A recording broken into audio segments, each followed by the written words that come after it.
Yo, what's up everyone? Lennox here. Today I'll be talking to you guys about the Eastern philosopher Confucius, or better known as Confucius. Alright, let's go.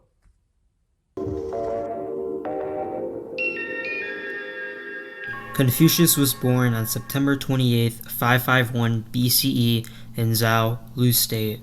Lu State was a former vassal state in ancient China during the Zhou dynasty, with Lu State now being the location of central and southwestern Shandong province. A vassal state meaning a country that is controlled by an even more powerful country. Confucius's parents, Yang Zhengzai being his mother, and Shulang He being his father. Shulang He was a former military officer and local commander for Lu State, and both Shulang and Zhengzai were kind of an interesting couple.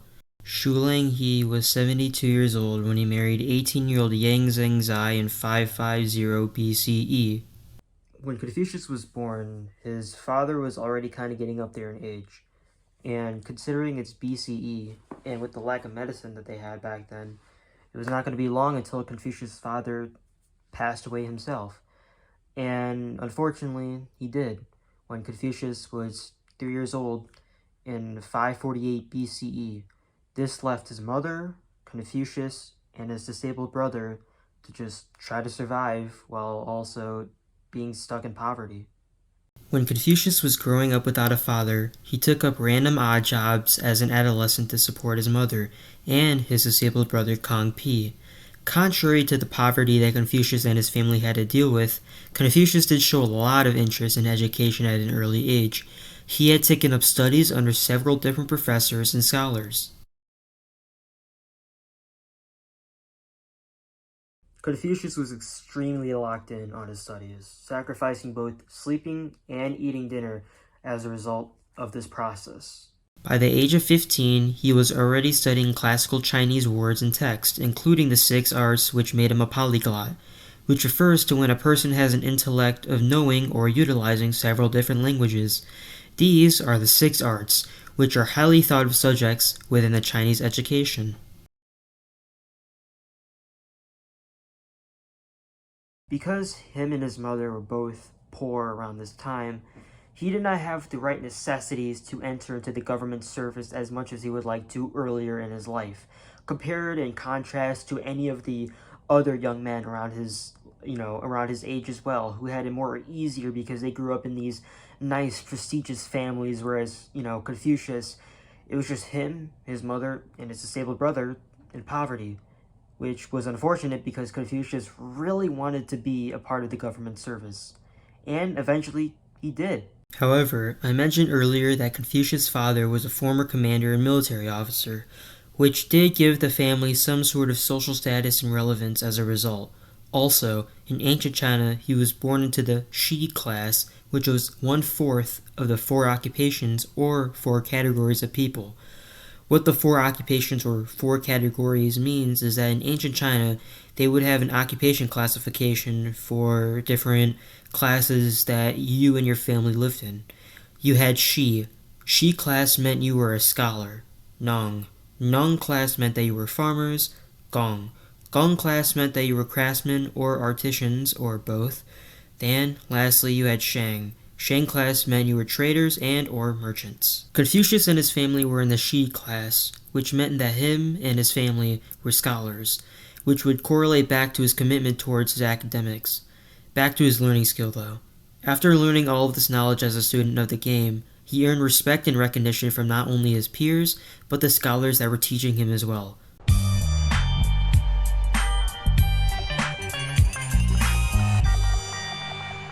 However, when Confucius was 17 years old, his mother also tragically passed away, which left Confucius in a very distressing state, with him even going on a 3-year-long period of just straight-up mourning and grief. When Confucius was 19, he married Qi Shan, and shortly a year later, they conceived their first son, Kong Li. They also had 2 daughters as well, Kong Rao and another one. The other daughter is said to have had died at an early age, and in order to provide for his family, Confucius had to take up jobs such as a bookkeeper and a caretaker for animals such as horses and sheep. By his early 20s, he began traveling to different fiefdoms or territories in ancient China.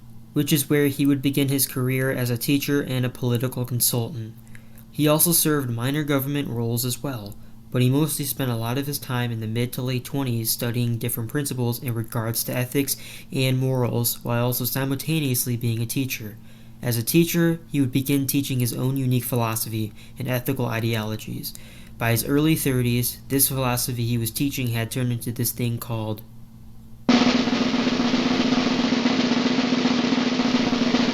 Confucianism. You may have heard of it, you may have never heard of it, but after this, you won't forget it. Maybe. Now, for people that don't know what Confucianism is, don't worry, here's an explanation.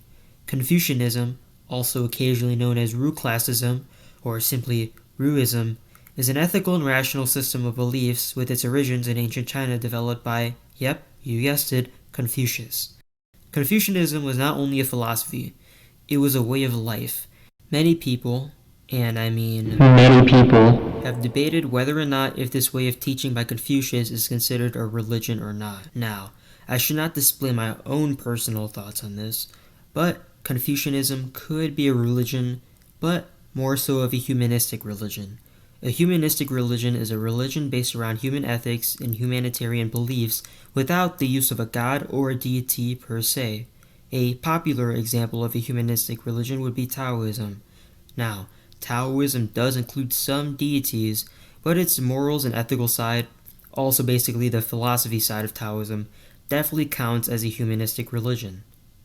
Anyways, Confucianism is a very multifaceted system composed of different key aspects and principles that surround them. It is composed of 5 different Junzi virtues. For anybody not sure, Junzi means gentleman or a noble person, and virtue just means morality and showing integrity. These 5 different Junzi virtues were taught by Confucius, because these virtues are practices that a Junzi, or a gentleman, should do every day to live a balanced and healthy life. These are the 5 Junzi virtues, and they include Ren, often called benevolence, also meaning humanness, refers to the quality of having compassion, morals, respect, and possessing humbleness. Basically, have a deep sense of empathy and morality and showing goodwill towards others. Yi means displaying honesty, righteousness, equality, and fairness, maintaining unity, and emphasizing on what is wrong and what is right in several different occasions, especially if these occasions are difficult choices to choose or dealing with a case of hedgehog dilemma amongst your peers. Li is showing decency, propriety, modesty, good behavior, worshipping, and having basic respect for different social norms, basically meaning be a good person. Cha refers to possessing knowledge and wisdom and showing good senses of making a right decision in life. And lastly, Sin is the last virtue, and this means having faithfulness, trustworthiness, and as well to maintain responsibility and being reasonable. Though Confucius had never intended Confucianism to ever become a religion, Confucianism did, however, spread to other East Asian countries and was heavily utilized as an influence to spiritual beliefs in East Asian countries outside of China. The ethical values that were shown in Confucianism had taught other East Asian countries about the perception of life, maintaining a good core of respectability, governance, family, and possessing obedience. Confucianism was more about how we relate to one another than anything else, and how humans can do things that are wrong, and even though even though we're not perfect all the time, we are also not necessarily evil as well. Confucianism could also be interpolated as a way of doing good things in ethical ways because doing good things makes society more convenient and more easy to approach as well. You could come away hearing this thinking Confucius was an insanely optimistic person, and surely he kinda was. His own emphasis on having self-cultivation and sharing positive relationships amongst groups and having a respectful society can generally make life more prosperous and stable. A foundation to Confucianism, similar to the 5 virtues, include the 4 books and 5 classics. The 4 books are the Analects, also known as the Sayings of Confucius or Lunyu, were a collection of sayings, texts, and ideas that were attributed to Confucius and his peers. The Analects provided different variations and aspects of life, governance, ethics, and ethos. The Analects is one of the most studied books in China for the past 2,000 years and is still continuously carrying a lot of influence in modern East Asia today. Great Learning, or Dao Zhu, attributed to Confucius and his follower Zhengzi. This text discusses the importance of self-cultivation and having your own moral improvement. It outlines a step-by-step process for gaining personal well-being through ethical conduct and education. Mencius. The Mencius is a collection of writings by the philosopher Mencius, Menqi, a follower of Confucius. It elaborates on Confucian ethics and shows different arrays and insights on topics such as morals, benevolence, and political philosophy. Doctrine of the Mean, also called Zhengyong. This text, attributed to Confucius' grandson Zizi, his only grandson in fact, explores different ideas and maintaining both balance and euphony in all aspects of life. It describes the importance of having many valuable assets of moral and ethical principles. The 5 classics are the Classic of Poetry. This collection consists of 305 Chinese poems and songs dating from around the 11th to 7th century BC. Many of the poetry has been studied over the years and have been used in both rituals and ceremonies ever since. The poems offer different insights into the emotional as well as cultural life of ancient China. Also called classic history or Shangshu, contain documents and speeches related to early ancient Chinese history, including several different records of emperors in China and events. It once served as a historical and political philosophy foundation for China for over 2,000 years. The Classic of Changes. Also known as the I Ching, or Book of Changes, this text is an ancient divination manual and philosophical work. It explores the concepts of change, balance, and the dynamic interplay of opposites. The Spring and Autumn Annals. An ancient Chinese chronicle, with this annal being the official chronicle of the state of Lu. This annal is traditionally attributed to Confucius, with recorded events in the state of Lu during the spring and autumn period being supported by these chronicles. It serves as an example of historical writing and is considered a template for moral judgment in life. The Classic of Rites. These texts describe different ceremonies, rituals, and social normalities within ancient China. It describes the importance of property, li, and the proper conduct of individuals and society. Other topics addressed in these texts include education, social orders, government laws, and, surprisingly, music and dance. Speaking of music and dance, Confucius noted that music possesses different moral influence on sets that a person may have and sets a person's current mood, character, and the way that the person feels. He also liked to dance, I guess. He probably would have been a big fan of my.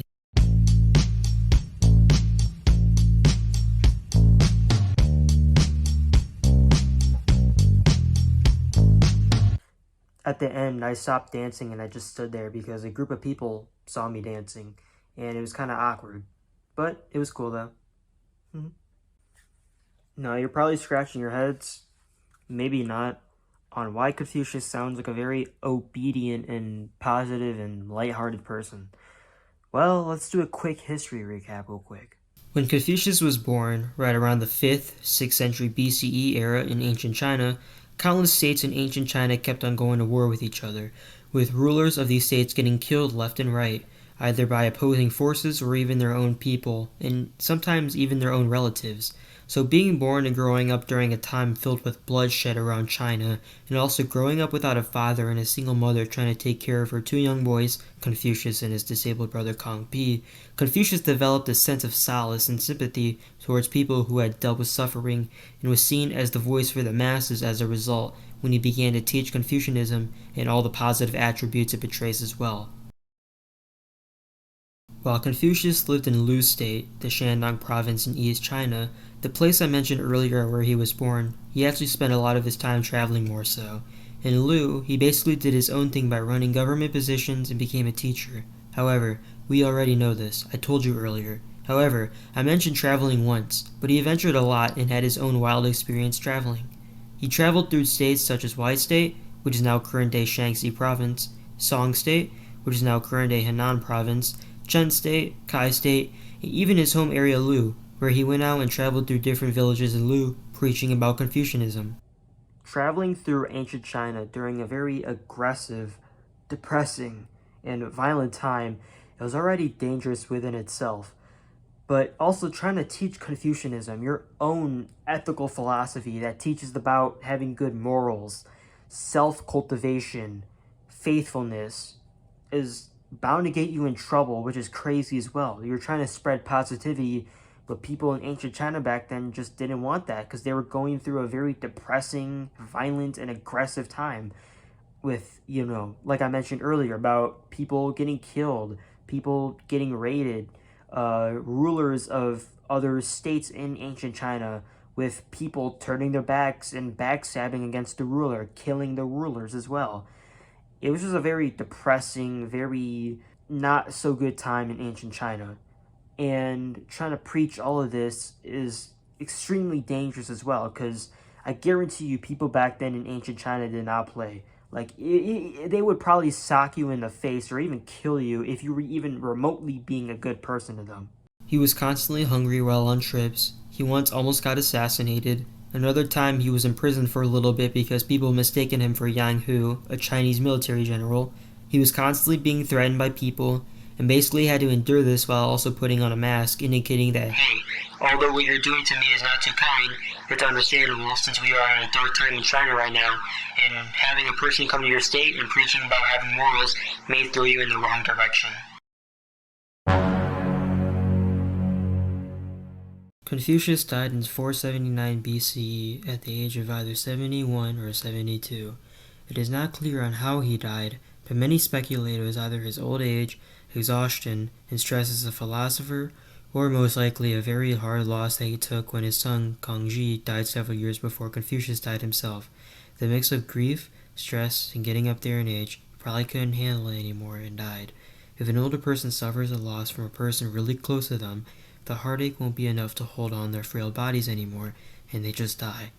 That is most likely a possibility considering the amount of tragedies he endured in his life. He died in the same state he was born in, Lu State. His death was followed by long periods of mourning by his followers and students he was teaching. Confucius is currently buried in Qufu, which is a city in Shandong province in East China. Qufu is now established as the center of Confucianism. His burial is in the area conveniently called the Cemetery of Confucius, which is now a well-preserved area in China. Since 1994, the cemetery has also been a part of the UNESCO World Heritage Site, an organization that promotes international corporations that dive into different fields of either education, culture, science, and communication.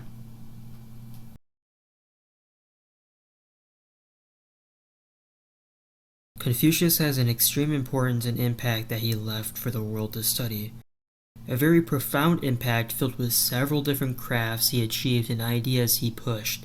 His influence is still seen throughout China and other countries in the world. A very big legacy factor he had was his cathartic ways of education. He influenced moral studies and showing that you can be accepting of others as a result.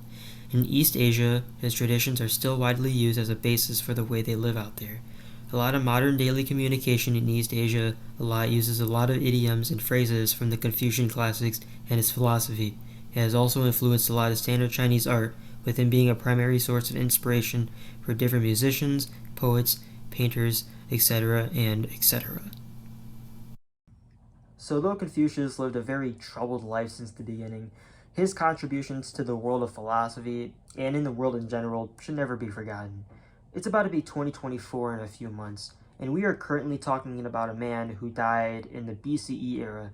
This man will never be forgotten, and if he is forgotten, it will most likely be East Asian countries still picking up his name. China, Japan, Korea's, Taiwan, if you want to even go to Southeast Asia a little bit, Vietnam, they'll definitely still be picking up his name, because out there, he is still seen as a main source of influence for obtaining morality and showing and embracing social harmony within your peers and within your family together. And that's really all I have to say. I am Lennox, Confucius, forever.